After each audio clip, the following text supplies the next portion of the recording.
Hi everyone, welcome to Wise-ish. It's your daily power boost. It's your for the day. So look, so much is happening all around us and we have to somehow begin to keep checking where we are inside. Nothing outside should actually change the way that you wish to feel. Yet, events, circumstances, people, places, things, sounds, they tend to move us on the inside. And that's because we live very much from outside in. But the real path of spiritual awakening and the real path of really, what should I say, to get closer to being you, the real version of you, is to live from inside out. Remember that Pixar movie, Inside Out? If you haven't watched it, I highly recommend that you go to see it. It was incredible. It's about all the emotions that actually live inside of the soul, recordings of the past, memories that we're still carrying. And at the same token, there's also the original, eternal part of you that's recorded in you. So imagine black coffee and cream. The minute you mix it, it comes a completely different flavor. And what happens is if you kind of hear that black coffee is more healthy than black coffee and cream, if you try to take that cream out, it will require a lot of work. It might actually require something chemical to try to break down the milk that is mixed in the cream.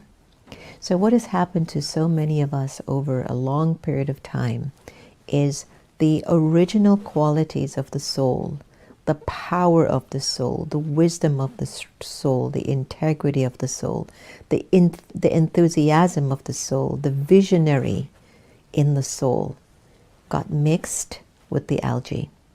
Anger, lust, greed, attachment, ego. Anger, lust, greed, attachment, and ego.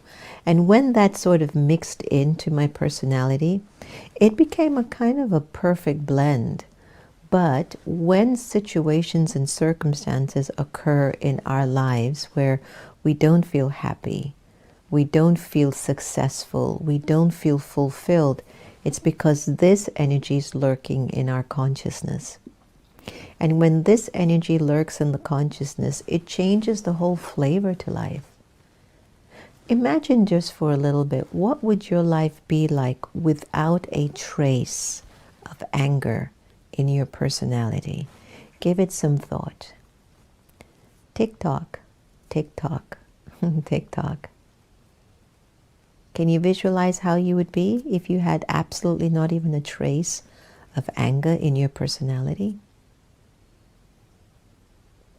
All right, let's go a little further.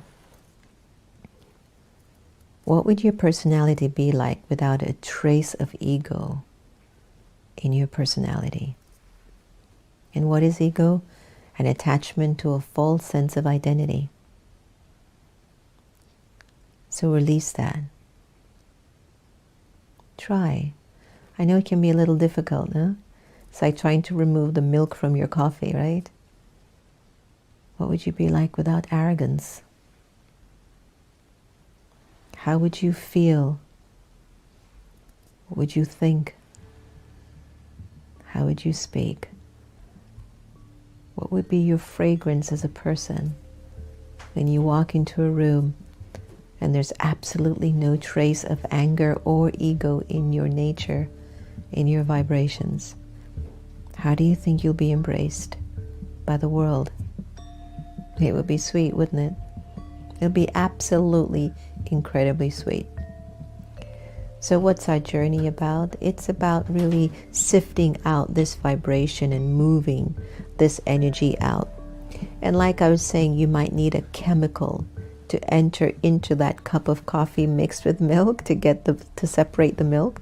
There's something that I've made, I always get it wrong, even though I shouldn't. It's paneer, where you throw the milk and you boil it, and in order to separate the curd, the hard part of the milk, you put in vinegar or lemon.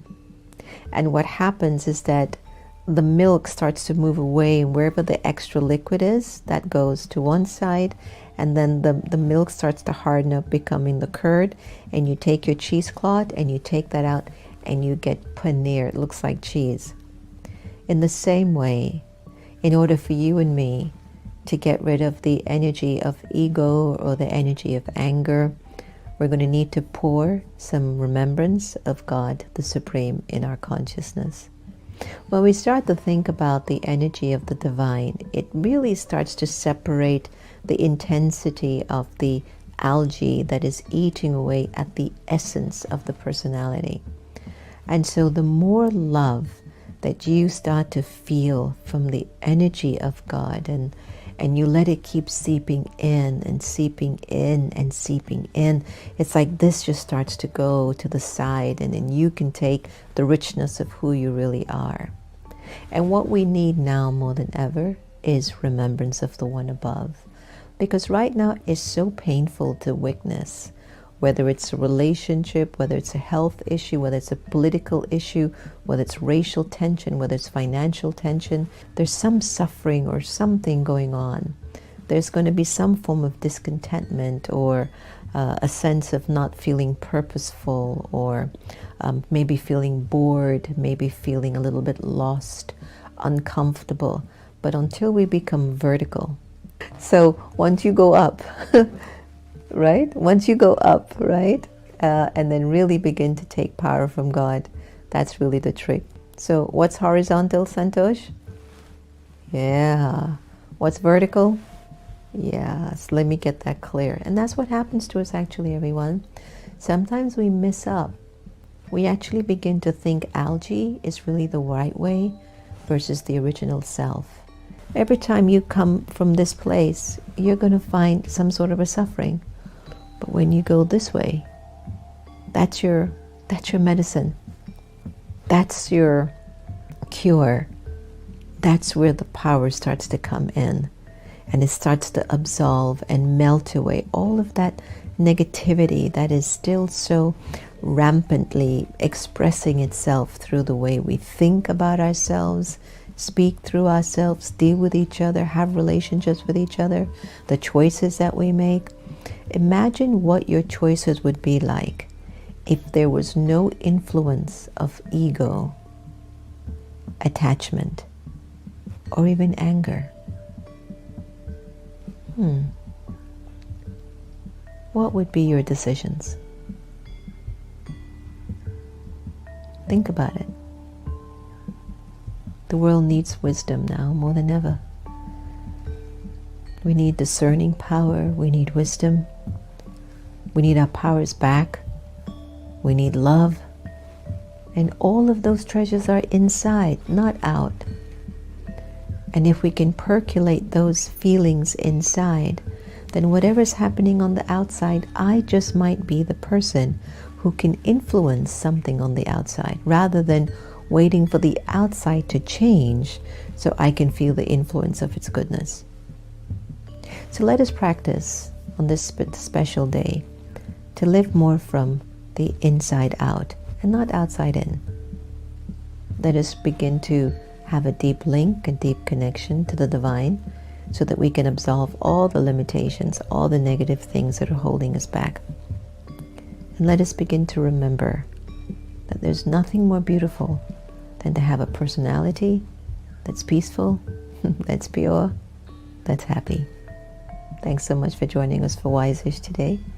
So let's find out what your blessing and good wish will be for the day today.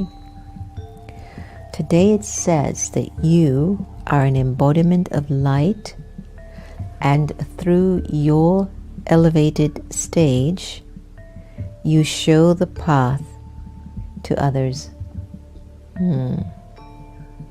You are an embodiment of light, and through your elevated stage, you show the path to others.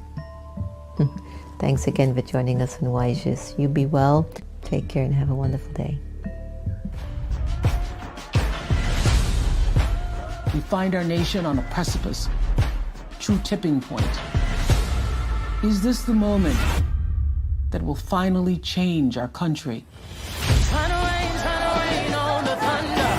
Tell the storm I'm new. I'ma rain on this bitter love. Tell the tweet I'm new.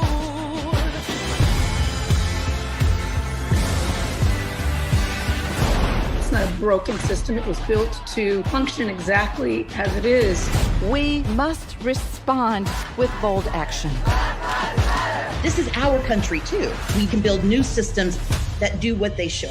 I'm a wild, come a march on the regular. We are united. We are standing. Follow away, follow away. And we are going to fight this fight. Freedom, freedom, I can't move. Freedom, cut me loose. I break chains all by myself. There is something happening across this country. When we work and when we fight and when we march and when we speak up and when we offer solutions, we win. I'ma keep running cause the winner don't quit on themselves.